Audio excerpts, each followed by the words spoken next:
আজকের দিনে অলরেডি 1000-এর মতো সিভি জমা হয়ে গিয়েছে এবং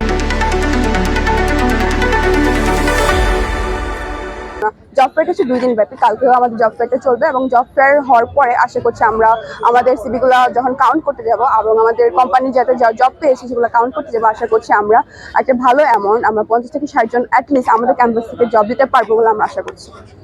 thank you. 9th RUCC job ফেয়ারে 22টার মতো কোম্পানি এখন পর্যন্ত এসে উপস্থিত হয়েছে এবং তাদের অন ক্যাম্পাস রিক্রুটমেন্টের প্রসেসটা আমাদের সকাল 10টা থেকেই শুরু হয়েছে এবং এই প্রোগ্রামে ইনোগ্রেশন সেশনটা আমাদের মাননীয় ভিসি স্যারের মাধ্যমেই আর কি শুরু করা হয়েছে। আর তাকে ঘুরিয়ে সমস্ত ইয়েগুলো স্টলগুলোকে দেখানো হয়েছে, আমাদের যে কার্যক্রম প্রত্যেকটা কোম্পানির কী কী কার্যক্রম সেই বিষয়ে তারা কিভাবে প্রসেস রিক্রুটমেন্টটা নিচ্ছে সেই বিষয় সম্পর্কে আমাদের ভিসি স্যার আসছেন এবং তাদের সাথে কথা বলছেন।